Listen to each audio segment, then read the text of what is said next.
THI education channel को subscribe करें, like share comment और हाँ बेल आइकॉन को दबाना न भूलें ताकि हमारे सभी वीडियो की जानकारी सबसे पहले आपको मिलती रहे।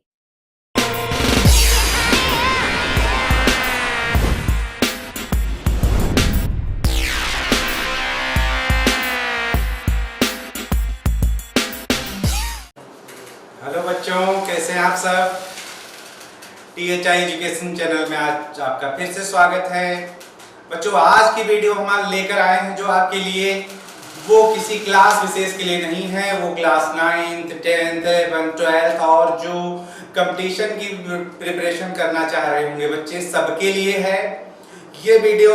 आप सब खास तौर से 11th 9th और 10th के बच्चे कई बार देखेंगे। 12th के वे बच्चे जो बायो ग्रुप के हैं बच्चों, उनके लिए बहुत उपयोगी है। हम देख रहे हैं कि आज हमारी टॉपिक क्या है, फिजिक्स वाली मैथ। फिजिक्स वाली मैथ बच्चों, क्या हमको फिजिक्स वाली मैथ कौन वाली मैथ है। अब फिजिक्स में कुछ मैथ ऐसी यूज होती है जो मैथ वाले तो बच्चों पढ़ लेते हैं अपने मैथ वाले सिलेबस में, लेकिन जो बायो ग्रुप के बच्चे होते हैं वो नहीं पढ़ पाते। इसके अलावा 9th और 10th में भी ये मैथ नहीं पढ़ाई जाती है, जबकि 9th और 10th में के क्वेश्चन भी इस मैथ से सॉल्व किए जा सकते हैं। तो आज की वीडियो में हम फिजिक्स वाली मैथ सीखेंगे बच्चों। फिजिक्स वाली मैथ सीख लेंगे तो आप 9th से लेकर 12th तक के क्वेश्चन सॉल्व करने में काफी आपको मदद मिलेगी और भाई सरलता से होगा। जो गुणा भाग जोड़ घटाव बड़ी लंबा करते हैं आप, आपकी ये फिजिक्स वाली गणित उसको बड़ी आसान बना देगी। कुछ गुणा भाग आपसे हो भी नहीं पाता है, उसके लिए भी काफी कठिनाई आती है, वो भी आपको ये आसान बना देगी। तो कुछ गणित हमको आज सीखनी है। तो गणित सीखने से पहले बच्चों आज एक टॉपिक पे और चर्चा होनी है आपके बीच में। हमारा चैनल THI एजुकेशन एक स्किल टेस्ट ले रहा है आपका। उस स्किल टेस्ट में हम आप सबको आमंत्रित करते हैं। इस स्किल टेस्ट में आप सब आमंत्रित हैं, सभी लोग प्रतिभाग करें और अपनी पूरी क्षमता से हमारे इस स्किल टेस्ट को दें। इस स्किल टेस्ट में जिन बच्चों के जो टॉप रैंकर्स बच्चे होंगे, टॉप 10 बच्चे होंगे, उनके लिए हमारा चैनल कुछ विशेष उपहार लेकर आया हुआ है। आप देख रहे हैं कि 1 से लेकर 10 रैंक वाले बच्चों के लिए पुरस्कृत तो किया ही जाएगा। उसके अलावा टॉप 10 बच्चे यदि हमारे चैनल में एडमिशन लेते हैं, जो हमारी ऑनलाइन क्लासेस चलने वाली हैं उसमें एडमिशन लेते हैं, तो उनको अलग से कुछ लाभ मिलने वाला है। क्या लाभ मिलने वाला है कि 1 रैंक से लेकर 3 रैंक वाले बच्चों को हम जाने उनकी जो भी शुल्क होगी, जिस भी क्लास में वो होंगे, उस क्लास की फीस का 75% उनको माफ कर दिया जाएगा बच्चों। मात्र 25% आपको फीस देनी होगी। फीस वैसे ही थोड़ी सी रखी गई है, उस थोड़ी से में भी 75% माफ हो रहा है, आपसे 25%। लेकिन किसको? जो टॉप 10 के स्टूडेंट्स होंगे। तो हम तो चाहेंगे कि सब टॉप 10 बन जाए, लेकिन आप अपनी प्रतिभा, अपनी क्षमता के हिसाब से तैयारी करके बैठेंगे। तैयारी के टॉपिक्स क्या होंगे बच्चों? जो वीडियोस हमारे चैनल पर पड़े हुए हैं, जिस सब्जेक्ट के, जैसे जो 11th 12th के बच्चे जान लें कि जो बायो ग्रुप के बच्चे हैं वो फिजिक्स केमिस्ट्री और बायो तैयार करेंगे। जो मैथ ग्रुप के बच्चे हैं वो फिजिक्स केमिस्ट्री और मैथ तैयार करेंगे। उनके लिए अलग अलग पेपर मिलेगा, अलग अलग पेपर उन्हें सॉल्व करना है। सॉल्व करके अपना रैंक आपको निर्धारित करना है और रैंक का लाभ लेना है। आप देख रहे हैं कि 1 से 3 रैंक वाले जो बच्चे होंगे उनको 75% की छूट है। 4 से 6 वालों के लिए 60% की छूट है और 7 से 10 रैंक वालों के बीच 50% की छूट है बच्चों। तो छूट का लाभ उठाएं। ज्यादा से ज्यादा बच्चों को, अपने दोस्तों को आप चैनल से जोड़ें, उनको प्रतिभा कराएं इस स्किल टेस्ट में और भाई अपनी भी प्रतिभा दिखाएं, साथ साथ जुड़ने का कुछ लाभ भी प्राप्त करें। तो चलिए भाई, ये टेस्ट सिर्फ 11th और 12th के लिए है बच्चों। 1 दिन के अंतराल पर दूसरे दिन आपको 9th और 10th का भी स्किल टेस्ट होगा, जिसमें 9th और 10th के बच्चे प्रतिभाग करेंगे। उनको भी इसी हिसाब से पुरस्कृत किया जाएगा और फिर आप एडमिशन लेते हैं तो जो भी मतलब पुरस्कार जो आपका है वो तो आपको मिलेगा ही। उसके अलावा यदि आप एडमिशन लेते हैं तो एडमिशन में अलग से इतना लाभ आपको दिया जाएगा कि 1 से 3 रैंक वाले जो बच्चे होंगे उनको 75%, 4 से 6 वाले जो बच्चे होंगे उनको 60% और 7 से 10 वाले जो बच्चे होंगे उनको 50% की छूट दी जाएगी। अलग से है बच्चों, पुरस्कार के बाद ये चीजें होंगी। तो थोड़ा सा हम चाहेंगे कि जो वीडियोस हमारे पड़े हुए हैं सारे सब्जेक्ट के, भाई बायो वाले बायो ग्रुप, मैथ वाले मैथ ग्रुप के वीडियोस अपना देखिए ध्यान से और उनको उनका अध्ययन कर लें, उनकी तैयारी कर लें, उनसे जुड़े हुए क्वेश्चंस अपनी बुक से तैयार कर लें। उनसे जुड़े हुए बहुत ही आसान प्रश्न पूछे जाएंगे आपसे। आप उस स्किल टेस्ट में प्रतिभाग करके अपनी क्षमता के आधार पर अपना लाभ उठाएं। तो बच्चों चलिए, लाभ के बारे में जानकारी हो गई। अब हम जान रहे हैं कि आप लाभ लेने के लिए जुटेंगे। अब हम पढ़ना शुरू करते हैं। पढ़ने में हमको क्या सीखना है? फिजिक्स वाली मैथ सीखनी बच्चों, बड़ी मजेदार है। और इस मजेदार फिजिक्स वाली मैथ को सीखने के बाद फिजिक्स में जो मैथ कुछ ऐसी मैथ यूज होती है, नॉर्मल मैथ तो आप जान ही रहे हैं, कुछ ऐसी मैथ यूज होती है जिनको बायो वाले बच्चे और 9th 10th के बच्चे नहीं यूज करते हैं। 11th में 12th वाले बच्चे पढ़ते हैं अपनी मैथ वाली बुक में, लेकिन उनको भी पढ़ने में काफी लेट हो जाता है। तो हम पहले इसको सीख ले रहे हैं, उसकी जहां एप्लीकेशन आएगी उसको यूज करेंगे हम। तो चलिए हम सीखते हैं भाई फिजिक्स वाली मैथ। फिजिक्स वाली मैथ सीखने में बच्चों सबसे पहले हम अपने मैथ में पढ़ेंगे, मैथ वाले मैथ में पढ़ेंगे एक बाइनोमियल थ्योरम होता है। बाइनोमियल थ्योरम मैथ में मैथ के तरीके से पढ़ेंगे। बाइनोमियल थ्योरम को द्विपद प्रमेय कहा जाता है बच्चों। द्विपद प्रमेय मैथ में होता क्या है कि यदि कोई फंक्शन 1 प्लस x की होल पावर n के रूप में है तो उसका प्रसार मैथ में सिखाया जाएगा 1 plus nx plus n minus 1 x square upon factorial 2 plus n minus 1 n minus 2 x cube upon factorial 3। ऐसे ही ये सीरीज चलती जाती है इनफाइनाइट तक, अनंत तक चलती जाती है। बच्चों फिजिक्स में इसकी जरूरत कब पड़ेगी, कहां पड़ेगी, अभी आपको हम बताते हैं। फिजिक्स में इसकी जरूरत तब पड़ेगी यदि हमारा जो x है, यदि x बहुत छोटा हो जाए 1 से।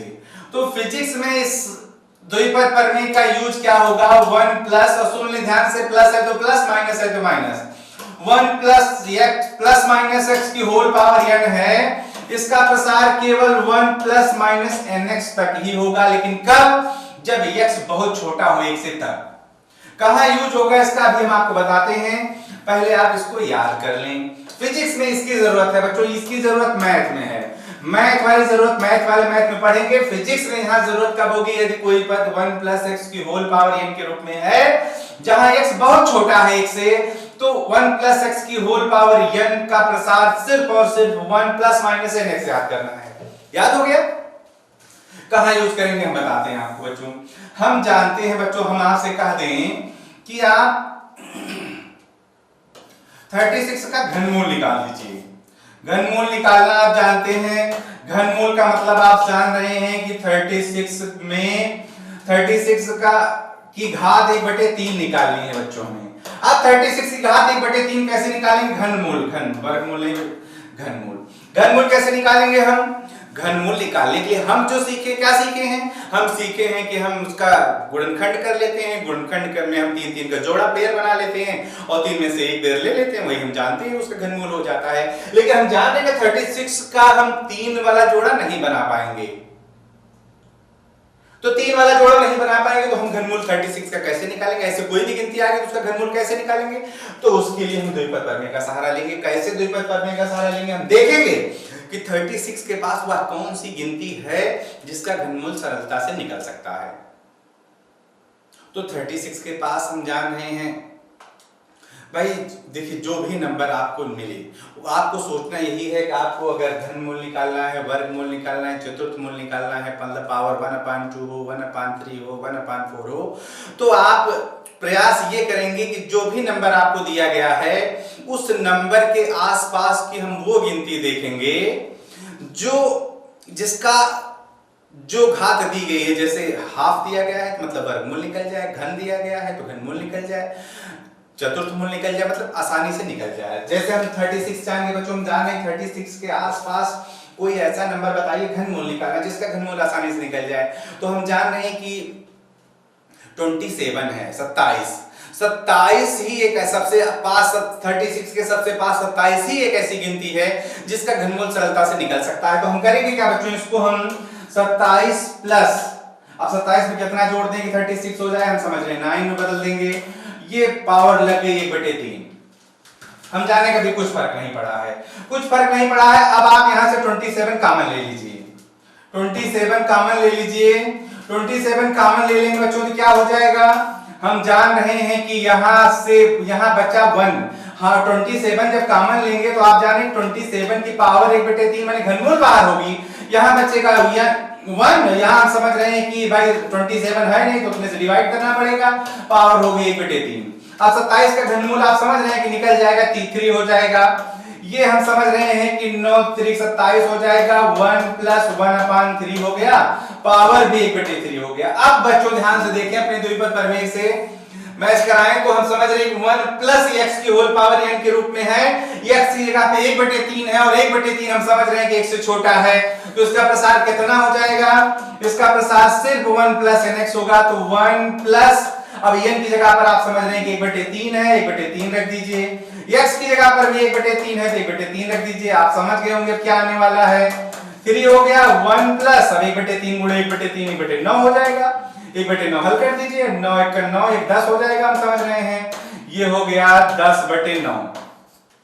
10/9 हो गया बच्चों, 3 से काट दीजिए, 3 × 3 = 9 हो जाएगा।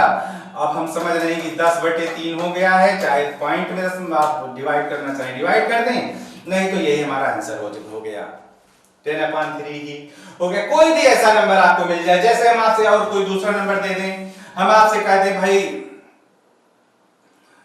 124 निकाल दीजिए, 124 का घनमूल निकाल दीजिए, नहीं गुणनखंड हो पा रहा है तो हम करेंगे क्या, इसको हम लिख सकते हैं बच्चों 125 - 1।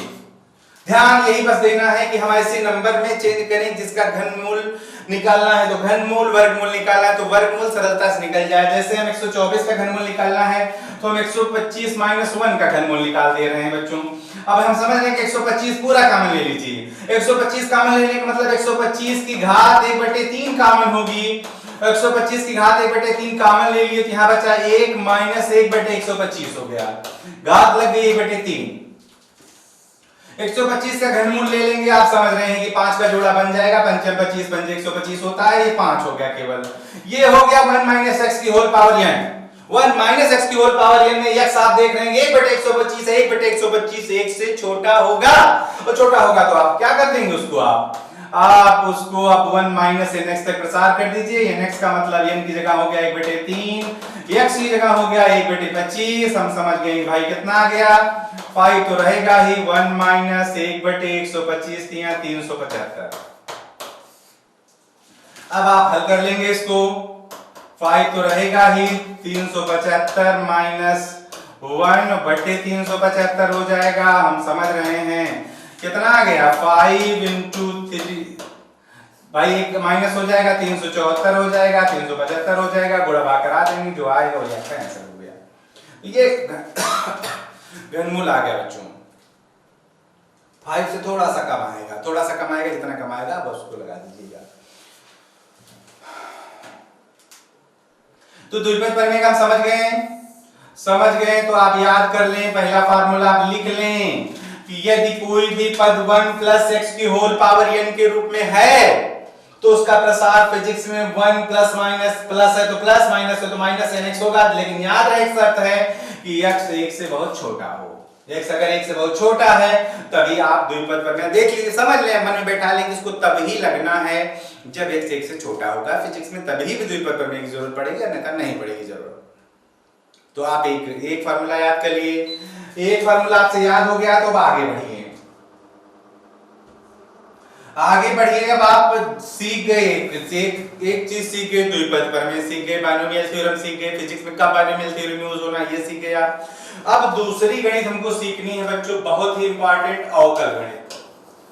अवकल गणित, डिफरेंशिएशन कल देखिए, हमको गणित वाले गणित में पढ़ेंगे, बुक है कैलकुलस।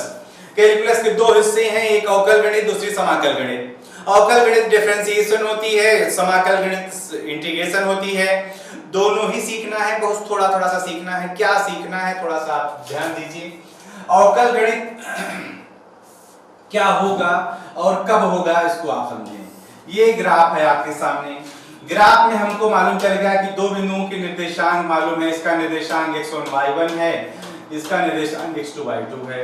हम कहा दें कि भाई मान लीजिए ये दोनों बिंदु किसी रेखा पर हैं, हम कहा दें कि रेखा की प्रवणता ज्ञात कर दीजिए, रेखा का ढलान ज्ञात कर दीजिए।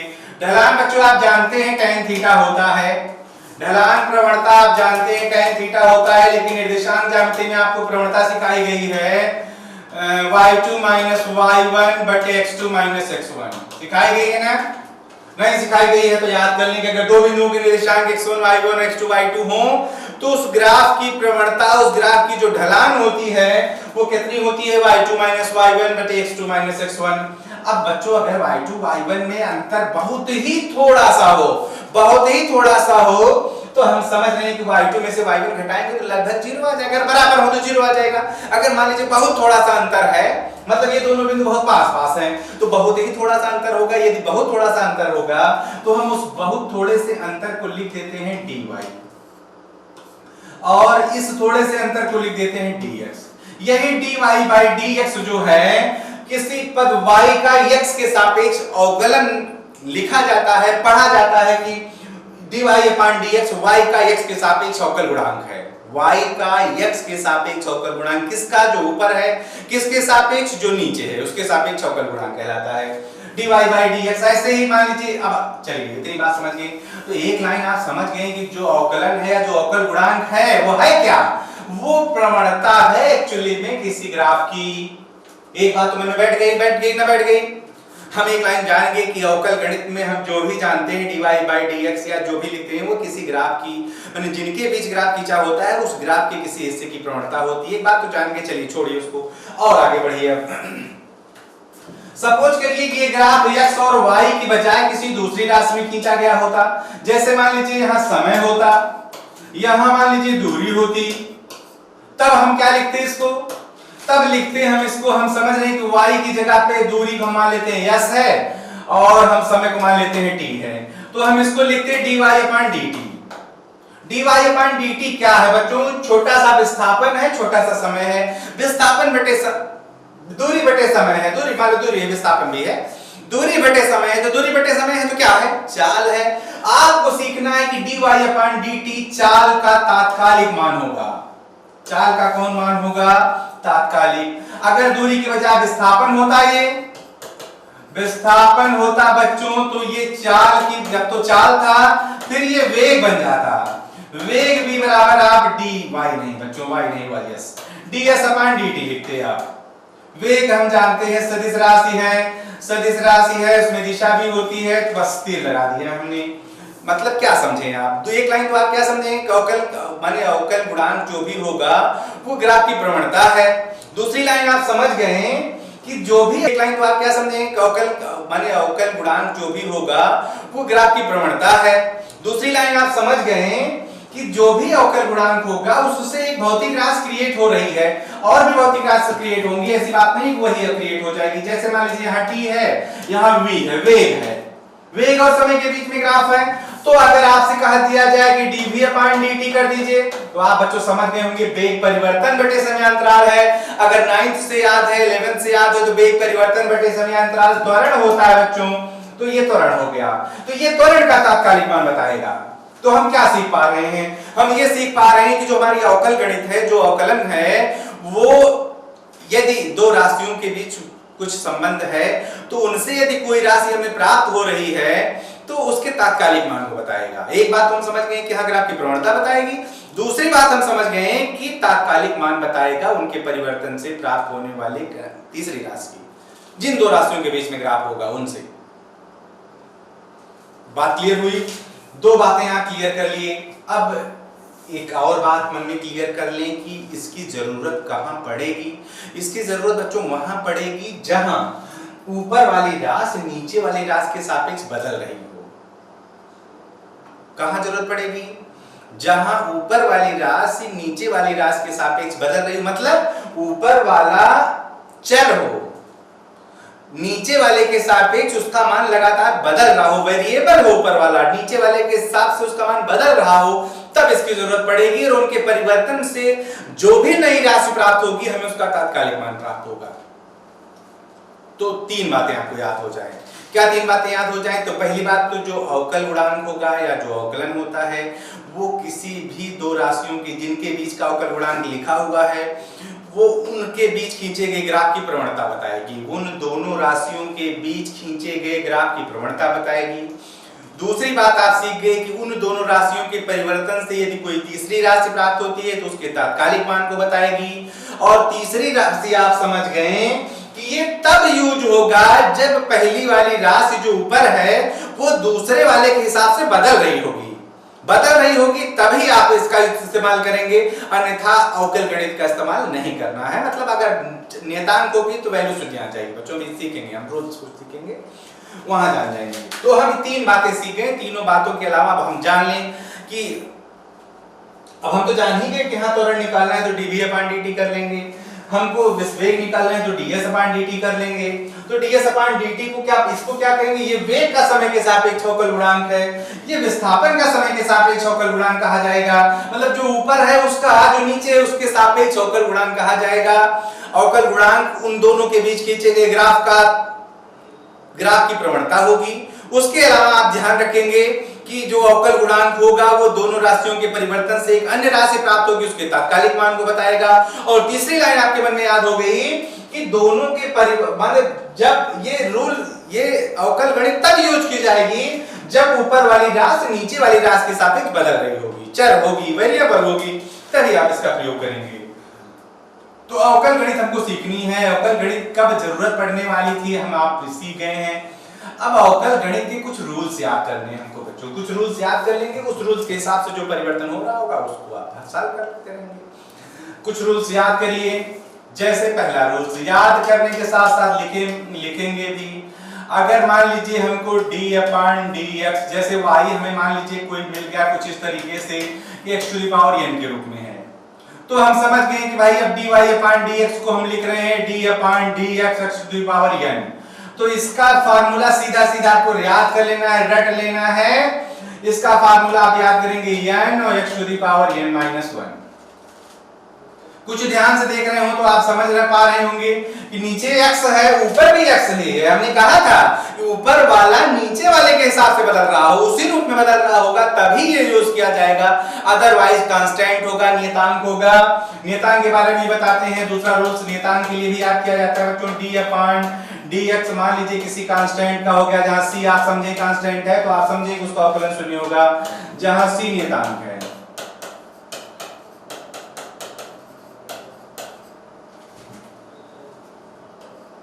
बात बैठी दिमाग में सबके।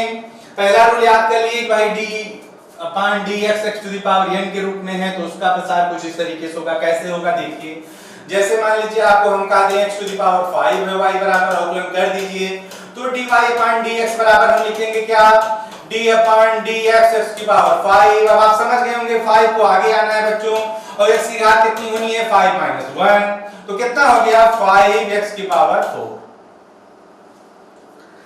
ये पहला हो गया। जरूरी नहीं है x ही हो बच्चों, t⁴ है, इसका भी y बराबर है, आपसे कहा गया dy/dt निकाल दीजिए। तो d/dt करेंगे आप, y की जगह अब हमें t³ रखना है। आप सूत्र लगाइए, हम जाने कि n आगे आना है, n की जगह पर 3 है, 3 आगे आ गया, और t घात बच्चों कितनी हो गई 3 - 1, तो हम समझ गए होंगे कितना आ गया 3t² आ गया। और भी समझ लें, जैसे y बराबर हमको दे दिया गया 1/t², और तो t² को हम ऊपर ले जाएंगे बच्चों, t² ऊपर ले जाएंगे तो हम समझ रहे हैं t घात -2 हो गया। अब आपसे कहा गया कि dy/dt निकाल दीजिए, तो फिर d/dt किसका, t घात -2 का। फार्मूला फिर लगाएंगे, n आगे, n का मतलब -2 आगे, और t घात -2 - 1, तो हम समझ गए होंगे -2 t⁻³ या -2, और t को नीचे कर देते हैं तो t³ हो जाएगा। समझ गए होंगे। कुछ ऐसे ही छोटे छोटे अवकलन मिलेंगे बच्चों, और आप कर ले जाएंगे।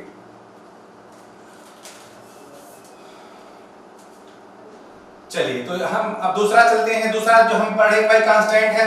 कांस्टेंट का मतलब क्या समझेंगे आप, जैसे d/dx 5 का आ गया, तो 5 को आप समझ रहे हैं कि नियतांक है ना, तो इसका अवकलन क्या हो जाएगा बच्चों 0। थोड़ा सा और ध्यान से समझ लें, जैसे d/dx u का लिखा है तो ये भी 0 है। हमने आपसे क्लियर किया था कि ये अवकलन तब किया जाएगा जब ऊपर वाला नीचे वाले के हिसाब से बदल रहा हो, और यहाँ u x के हिसाब से नहीं बदल रहा है।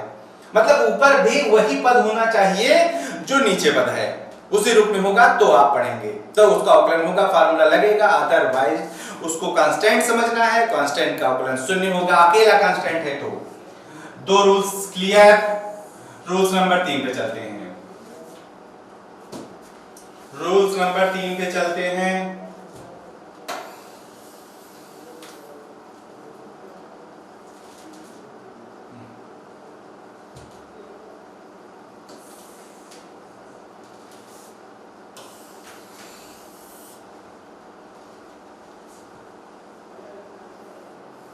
चलिए रूल्स नंबर 3 क्या है बच्चों? अगर मान लीजिए कि ये कांस्टेंट आपका जो है वो किसी वेरिएबल के साथ लगा हुआ है, जैसे x to the power n के साथ ही लगा हुआ है, तब क्या करना है हमको? ये कांस्टेंट कॉमन हो जाएगा, नियतांक कॉमन हो जाएगा, c बाहर हो गया। अब d upon dx direct x to the power n का, x to the power n का अवकलन याद करेंगे आप, c आगे रहेगा, वही पड़ा रहेगा, n आगे आ जाएगा, x to the power n minus 1 हो जाएगी। उदाहरण के रूप में समझ लें, जैसे हम कहा थे कि y बराबर 3t क्यूब हो गया, तो हम समझ गए बच्चों dy अपॉन dt की जगह d अपॉन dt हो गया 3t क्यूब का। 3t क्यूब का हम अवकलन करेंगे बच्चों, तो d अब 3 बाहर आ जाएगा, 3 कांस्टेंट है, 3 बाहर हो गया, d अपॉन dt हुआ t क्यूब का। अब t क्यूब के लिए आप सूत्र लगाइए, सूत्र आप समझ गए कि n आगे आएगा, तो n का मतलब कौन आगे आया? 3 है, तो 3 आगे आ गया, और t घात कितनी हो जाएगी बच्चों? 3 माइनस 1। तो हम समझ गए होंगे 3 माइनस 1 2 हो जाएगा, और ये 3 मल्टीप्लाई होकर 9 हो जाएगा, 90 स्क्वायर हो गया। तो ये 90 स्क्वायर आ गया। हम समझ गए कि भाई कांस्टेंट बाहर, कांस्टेंट का मन अकेला कांस्टेंट है तो उसका अवकलन शून्य होगा, और कांस्टेंट चर के साथ होगा तो बाहर आ जाएगा, गुणा हो जाएगा, बाहर गुणा हो जाएगा, ध्यान रखेंगे साहब।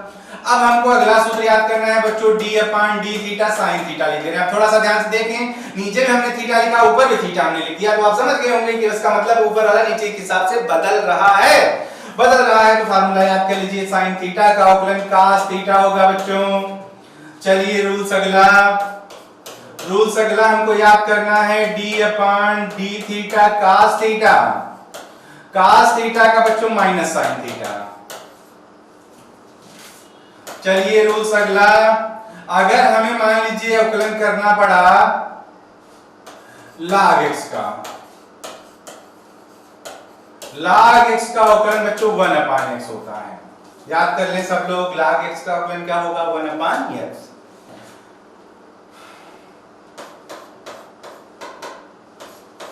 एक हम log का बेस होता है, चरघातांकी नियतांक बोला जाता है, e to the power x।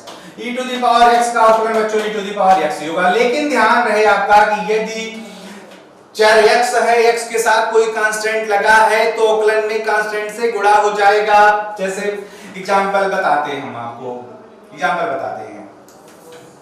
जैसे मान लीजिए हमको दे दिया गया y बराबर sin 5 थीटा, तो आपसे कहा गया dy बाई डी थीटा निकाल दीजिए।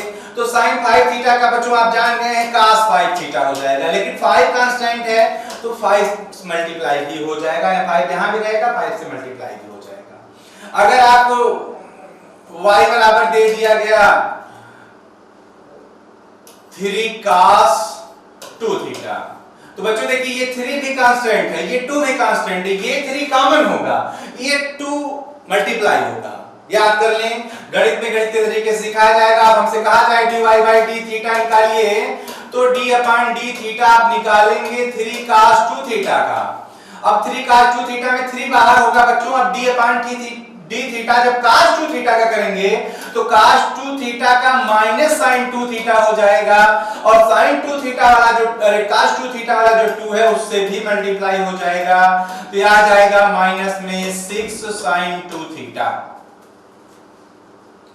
तो समझ गए होंगे कि जो भी कांस्टेंट चर के साथ होगा, चर माने x जैसे नीचे जो लिखा है उसी के साथ जो भी कांस्टेंट होगा अवकलन में, डिफरेंशिएशन में उतने से गुणा भी होना है। चलिए इतनी बात सीख गए, तो एक स्टेप और आगे बढ़ते हैं। एक रूल हम सीखते हैं, यदि हमें अवकलन मालूम है कि दो पद हैं, x के रूप में ही है, जोड़ या घटाव के रूप में, x के पदों में ही हैं लेकिन जोड़ या घटाव के पद रूप में है, तो जोड़ और घटाव के रूप में होंगे तो उनका जो अवकलन होगा उनके अलग अलग अवकलनों के योगफल अथवा अंतर के बराबर होगा। समझ पाए बच्चों? देखिए उदाहरण बताते हैं उसका।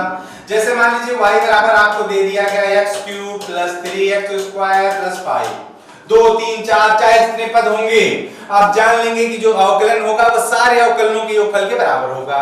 तो चलिए योगफल कर लीजिए। अब हमसे कहा जाए dy/dx निकाल दीजिए। तो dy/dx 3 पद हैं, तीनों का अलग अलग। पहले पद का करेंगे तो 3 आगे आ जाएगा बच्चों। x की घात कितनी हो जाएगी?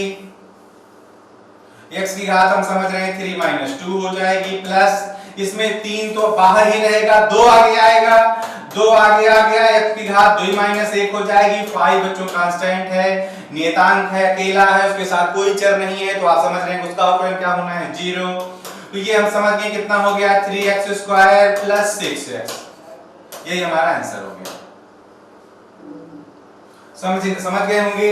यही है कि मतलब अगर जोड़ या घटाव के रूप में है तो उनका जो अवकलन होगा वो दोनों के अलग अलग, दोनों तीनों चारों जितने भी होंगे सबके अलग अलग अवकलनों के योगफल है तो योगफल के बराबर, अंतर है तो अंतर के बराबर। एक और फार्मूला याद करें बच्चों। अगर दो पद गुणे के रूप में है, दो पद गुणे के रूप में है तो उनका अवकलन क्या याद करना है? याद करना है प्रथम पद गुणे द्वितीय का अवकलन प्लस द्वितीय पद गुणे प्रथम का अवकलन। लिखते हैं हम, देखिए क्या लिखेंगे। u माने प्रथम पद इंटू द्वितीय का अवकलन मतलब dv/dx प्लस द्वितीय पद माने v इंटू प्रथम का अवकलन मतलब du/dx। फिर से याद कर लें, गुणे के रूप में अगर दो है, दोनों आपको ध्यान रखना है कि जो u और v हैं वो x के रूप में ही है, तो क्या करना होगा? प्रथम पद गुणे द्वितीय का अवकलन प्लस द्वितीय पद गुणे प्रथम का अवकलन। जैसे आपको दे दिया गया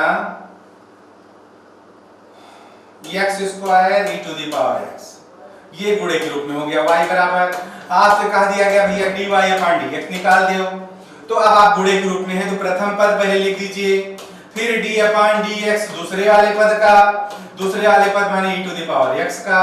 चलिए, और प्लस फिर द्वितीय पद कौन हो गया? e⁻x, और फिर प्रथम का अवकलन करना है तो d/dx बच्चों किसका?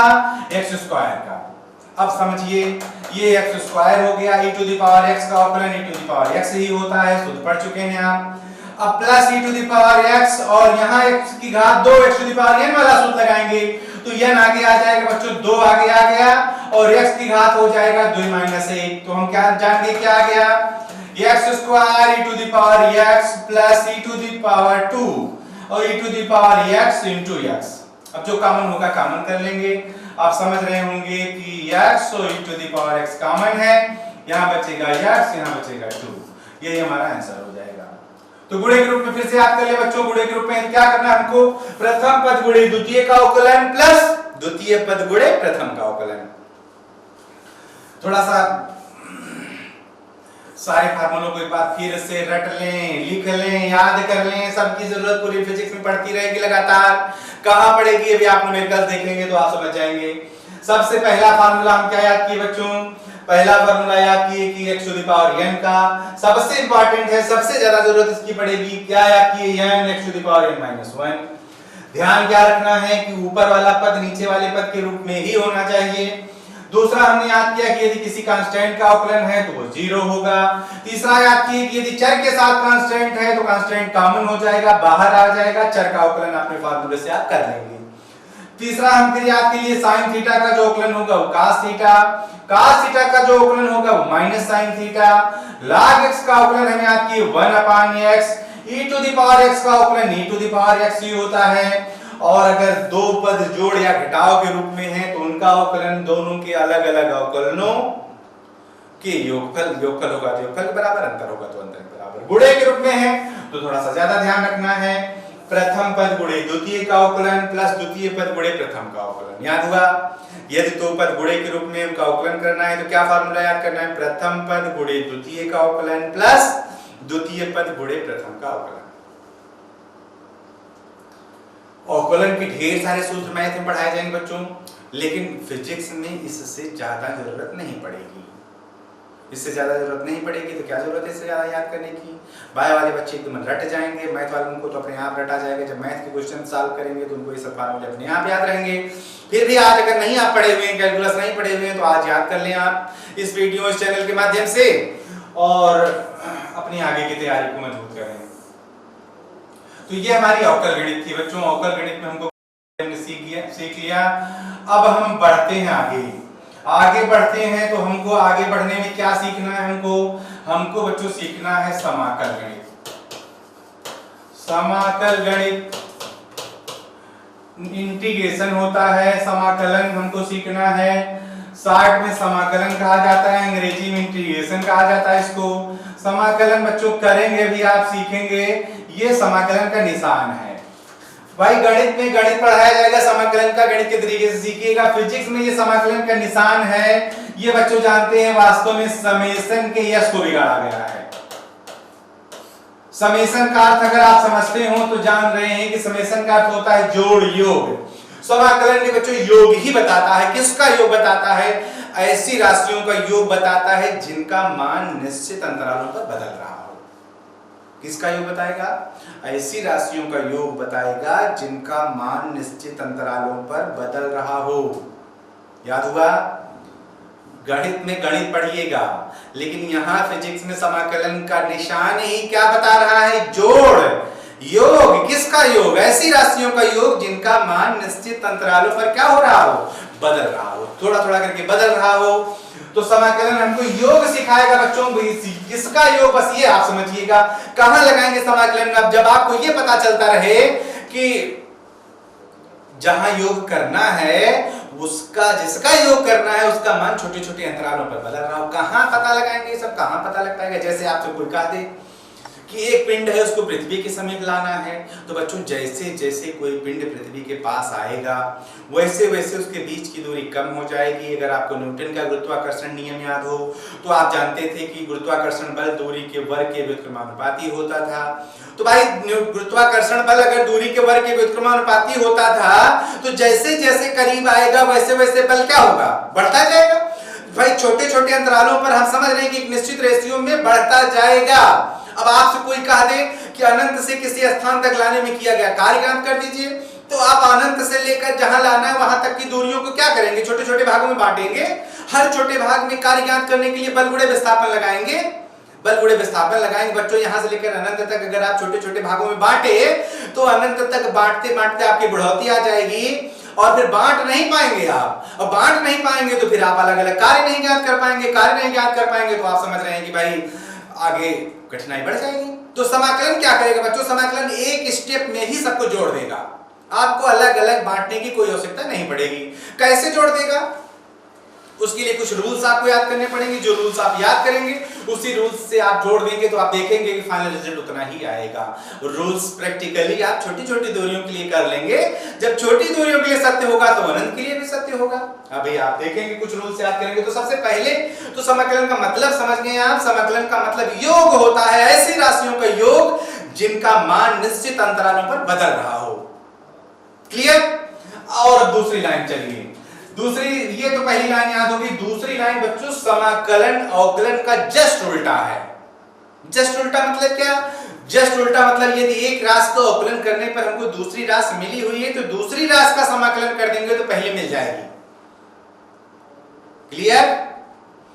नहीं क्लियर? फिर से सुन लें। हम कह रहे हैं कि जस्ट उल्टा है समाकलन अवकलन, दोनों एक दूसरे के जस्ट उल्टे हैं। एक राशि का अवकलन करने पर दूसरी राशि, तो दूसरी राशि का समाकलन करने पर पहली राशि।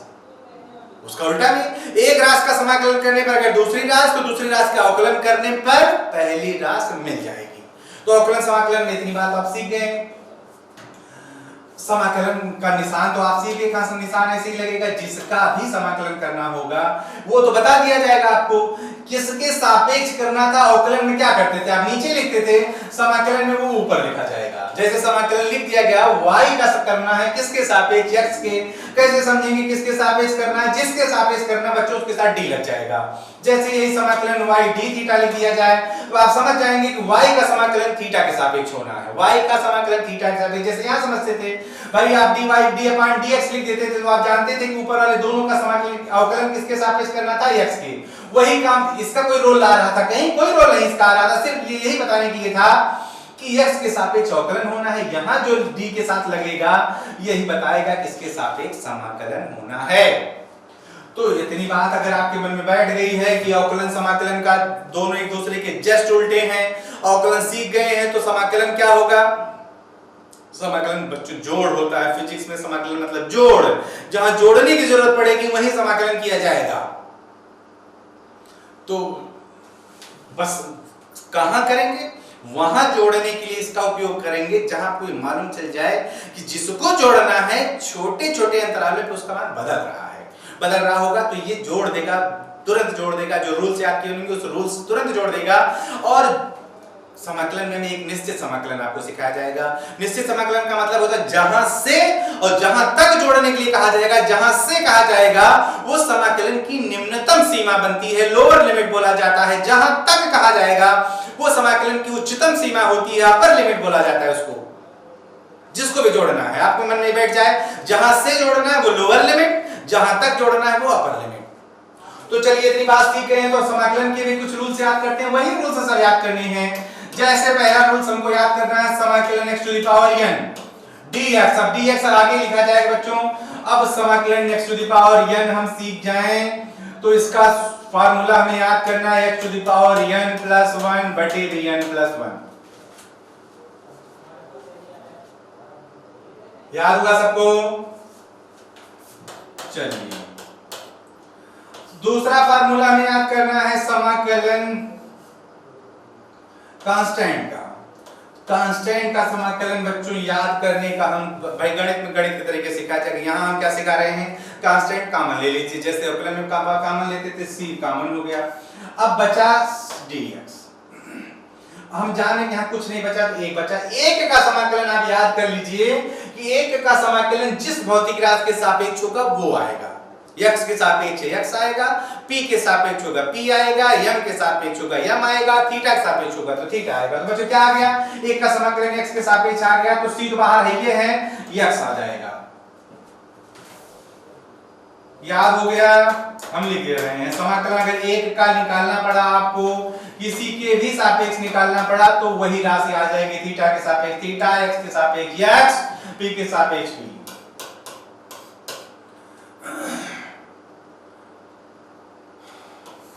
अब मान लीजिए समाकलन हमको साइन थीटा का निकालना पड़ा।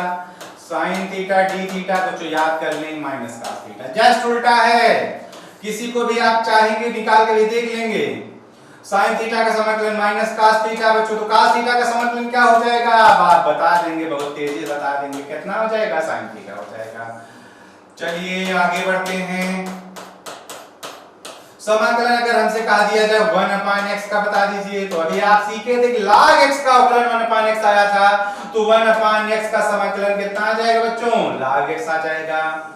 चलिए और याद कर लें आप, यदि कोई पद e to the power x के रूप में है तो e to the power x का समाकलन e to the power x ही होगा। जैसे अवकलन टू द पावर x था वैसे समाकलन भी e to the power x होगा। एक रूल और याद कर लीजिए, तब हम कुछ बातें एक्सरसाइज करवाते हैं आपसे। हम याद कर लें कि अगर मान लीजिए कि दो पद जोड़ या घटाव के रूप में हैं, उनका समाकलन करना है किसी के सापेक्ष, तो समाकलन उनके अलग अलग समाकलनों के योगफल होगा तो योगफल के बराबर, अंतर होगा तो अंतर के बराबर। मतलब क्या लिखें? समाकलन लिखेंगे u dx प्लस माइनस समाकलन v dx। समझ गए बच्चों? दो पद थे u और v, x के सापेक्ष समाकलन होना था तो दोनों का अलग अलग समाकलन करेंगे।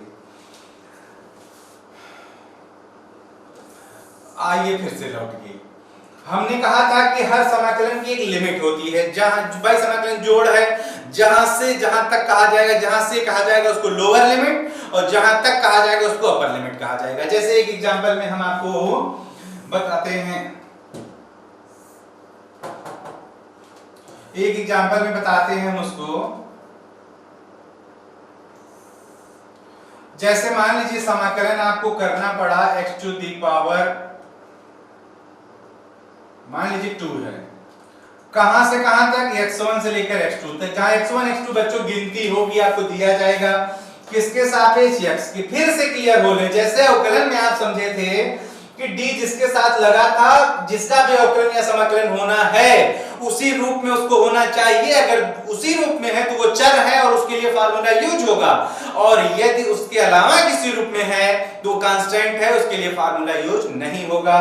तो x स्क्वायर का आप समाकलन करेंगे बच्चों तो बड़ा ब्रैकेट लगा लेंगे। सूत्र आप पढ़ चुके हैं x to the power n वाला, x to the power n plus 1 बटे n प्लस 1। लिमिट जैसे नीचे वाली लिमिट नीचे लिख दीजिए, ऊपर वाली लिमिट ऊपर लिख दीजिए बच्चों, ऐसे ही लिमिट रखनी है। अब इसी पे ब्रैकेट में लिमिट रखना है। करना क्या है, इसी वेरिएबल के स्थान पर, चर के स्थान पर सबसे पहले अपर लिमिट रखेंगे, बीच में माइनस चिन्ह लगाएंगे, फिर लोअर लिमिट रखेंगे। क्या लिखें बच्चों, हम लिखेंगे x2 की घात 3 माइनस x1 की घात भी 3, और बाहर कितना निकलेगा, बाहर 1/3 है, वहां नहीं कुछ मान रखना है, ये 3 बाहर हमने कर दिया है। जो भी हल करने पर आ जाएगा बच्चों वही आंसर हो गया। याद क्या करना है हमको, समाकलन वाले रूल से कर देंगे आप। समाकलन करने के बाद सबसे पहले क्या करना है, हमें अपर लिमिट पहले रखनी है चर के स्थान पर, फिर माइनस चिन्ह लगाना है, फिर लोअर लिमिट रखनी है। एक बात सीख गए आप, इसको सीख गए तो थोड़ी सी एक उदाहरण और समझिए। एक उदाहरण और समझिए, जैसे मान लीजिए हम आपको दे दिए हम कि भाई y बराबर साइन 2 थीटा। अब हम समझ रहे हैं थीटा, और हमसे कहा दिया जाए कि समाकलन कर दीजिए y का थीटा के सापेक्ष, तो समाकलन आप कर देंगे साइन 2 थीटा का थीटा के सापेक्ष। कोई कठिनाई नहीं है यहां तक। हम जाने की वही फिर अवकलन में अपने थे, तो अवकलन में क्या करते थे, जो चर के साथ कांस्टेंट होता था अवकलन में उससे गुणा करते थे। बच्चों समाकलन में क्या याद करना है, चर के साथ जो कांस्टेंट होगा उससे भाग कर दीजिएगा। अब कहां से आया कैसे आया गणित वाले सीखेंगे, गणित में यहां क्या याद कर लेंगे आप याद कर लेंगे कि समाकलन में चर के साथ जो कांस्टेंट लगा होगा वेरिएबल कौन है, थीटा है। क्यों है, क्योंकि डी उसी के साथ लगा है, जिसके साथ डी लगा होगा बच्चों वही वेरिएबल है, उसी का मान बता रहा। उसके साथ अगर मान लीजिए 2 की बजाय सी लिखा होता तो सी भी कांस्टेंट होता, पी लिखा होता पी भी कांस्टेंट होता, 2 लिखा तो 2 तो कांस्टेंट है, ये है। तो 2 से भाग होगा बच्चों। साइन थीटा का आप समझ रहे होंगे माइनस कास थीटा हो जाएगा, और 2 थीटा नहीं 2 थीटा, और हम समझ रहे हैं कि 2 कांस्टेंट है तो 2 से क्या हो जाएगा भाग। लिमिट अगर होगी तो आप लिमिट भी लिख लेंगे, थीटा 1 से थीटा 2 मान लीजिए आपको लिमिट का दिया गया थीटा 1 से थीटा 2। अब देखिए माइनस 1/2 बाहर कर दीजिए, एक ऊपर से माइनस से बाहर कर दिए हैं। पहले अपर लिमिट लिख दीजिए, तो थीटा के स्थान पर ही cos 2 थीटा, अपर लिमिट 2 है, थीटा 2 हो गया, माइनस cos 2 थीटा 1। बस लिमिट रखा के बच्चों आप ऐसे लिमिट में आपको मान दिए जाएंगे कहां थीटा 1 इतना अंश है, थीटा 2 इतना अंश है, उनकी वैल्यू आप रख के फिर अपने टेबल से उनका मान रख के हल करके बताएंगे आपका आंसर कितना है। जैसे थीटा 1 कहते 30 अंश है, थीटा 2 कहते 60 अंश है, तो थीटा 2 की जगह 60 अंश रखेंगे, थीटा 1 की जगह 30 अंश रखेंगे। जो भी हल करने पर आ जाएगा वही आपका आंसर हो जाएगा। तो क्या समझ पाए आप कि अवकलन। हाँ, एक और उदाहरण बताएं तब बढ़िए।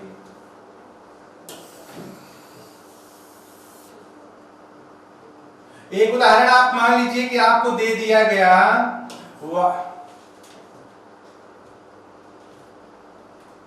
y बराबर आपको दे दिया गया 3 sin 5 थीटा। अब आपसे कहा दिया गया कि dy बाई डी थीटा, समाकलन। आपसे कहा दिया गया कि y का समाकलन कर दीजिए आप थीटा के सापेक्ष, वो भी कहां से कहां तक, 0 से 90 अंश तक। समझ गए होंगे। अब आप बराबर क्या लिखेंगे, समाकलन 0 से कहां तक बच्चों, π/2 तक। 90 के बजाय π/2 देगा आपको, हमने लिख दिया है, आप जान लें कि रेडियन में देगा कौन, π/2 देगा। 3 sin 5 थीटा।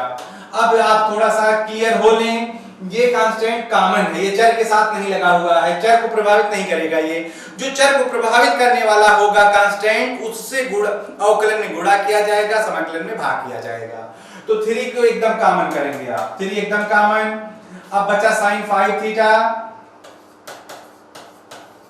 d थीटा और लिमिट कहां से कहां तक, 0 से 90 अंश तक, 0 से π/2 लिख दे रहे हैं, 90 अंश भी लिख सकते हैं। अब 5 थीटा है बच्चों, अब हम समझ रहे होंगे 3 तो ऐसे ही रहेगा, sin 5 थीटा का माइनस cos 5 थीटा हो जाएगा। लिमिट कहां से कहां तक, 0 से लेकर π/2 तक। अब 5 कांस्टेंट है तो 5 से भाग हो जाएगा बच्चों। ध्यान रखना है कि यही अवकलन होता तो 5 से क्या करना पड़ता है, गुणा, समाकलन है तो 5 से क्या करना पड़ेगा, भाग। तो हम समझ गए कि ये आ गया 3/2।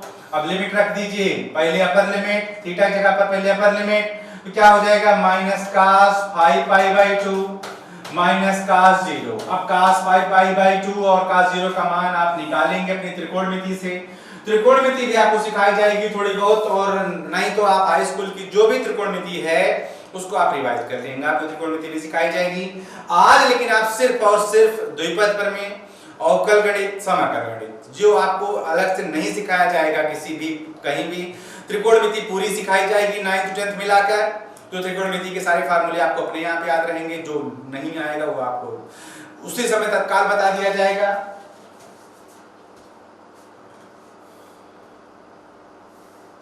तो चलिए, इतनी बात आपके मन में क्लियर हुई,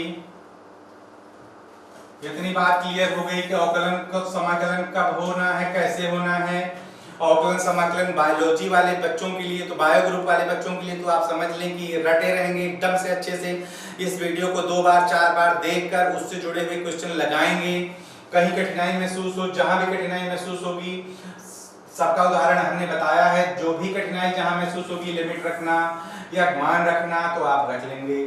जैसे 1 की बजाय बच्चों मान लीजिए 5 है तो 5 बाहर सीधा सीधा, जैसे इसमें c बाहर हो गया था, 1 का समाकलन cx आ गया था। इसे भी ध्यान रखेंगे आप, इस तरीके के समाकलन मिलेंगे। जैसे मान लीजिए समाकलन आपको दे दिया गया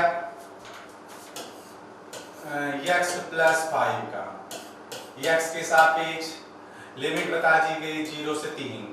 तो बच्चों अब आप समझ गए होंगे, 2 पद हैं, दोनों का जोड़ है, दोनों का अलग अलग। तो x का समाकलन करिए, पहले x का समाकलन x की घात 1 है, x⁴ n + 1 बटे bn + 1, बस खत्म। लिमिट इसकी लिख दीजिए 0 से 3, फिर प्लस लगाइए, इसका अलग 5 कांस्टेंट है, बाहर हो जाएगा, बचेगा 1 का समाकलन, 1 का समाकलन x के सापेक्ष होगा, x ही आएगा। लिमिट हमें कहां से कहां रखना है, 0 से 3। अब देखिए लिमिट रखिए, ये 2 बाहर, 1 बटे 2 बाहर, इसी x की जगह पर पहले अपर लिमिट मतलब 3 का वर्ग, माइनस चिन्ह, फिर x की जगह पर लोअर लिमिट 0, 5, फिर x की जगह पर अपर लिमिट बच्चों 3, फिर माइनस चिन्ह, फिर x की जगह पर लोअर लिमिट 0। आप समझ चुके होंगे कि ये 3 का वर्ग होके हो जाएगा 9 बटे 2, ये 5 से 3 में गुणा होके हो जाएगा 15। हल कर देंगे, जो भी आ जाएगा वो आंसर हो जाएगा। तो कुछ फार्मूले अवकल गणित के, कुछ फार्मूले समाकल गणित के आपके स्क्रीन पर हैं, उनको आप अच्छे से लिख लें और इस वीडियो को 3-4 बार देख लें। 9th 10th 11th के बच्चे को कई बार देख लें, एकदम याद हो जाए। जहां जरूरत पड़ेगी हम वहां आपको तुरंत इससे जोड़ देंगे, गणित से जोड़ देंगे, तुरंत जोड़ देंगे। 12th के बच्चे भी जो भी कैलकुलस नहीं पढ़े हैं, जिनको अवकलन समाकलन नहीं सिखाया गया, वो भी याद कर लें। और अदरवाइज उनको मैथ वाले बच्चों को तो सिखाया जाएगा गणित में, मैथ में। तो बच्चों आज की वीडियो यहीं समाप्त होती है। हम मैथ सीख गए हैं, जो फिजिक्स में ज्यादा प्रयोग में लाई जाएगी। इसको बार बार रिवाइज करके आप देखते रहेंगे, देखेंगे, सारे फार्मूले आप रट लेंगे, कॉपी में लिख लेंगे। कॉपी जो भी नोट्स वाली कॉपी होगी उसमें आप सबसे पहले ही सबको लिखेंगे, बार बार इसको रिवाइज करेंगे। अब आज की वीडियो यहीं खत्म की जाती है बच्चों। स्किल टेस्ट का ध्यान रखते हुए आप हमारे चैनल से जुड़ें और स्किल टेस्ट के माध्यम से और जो इसमें वीडियोज, लाभदायक वीडियोज डाले जा रहे हैं, उनसे आप लाभ उठाएं। धन्यवाद।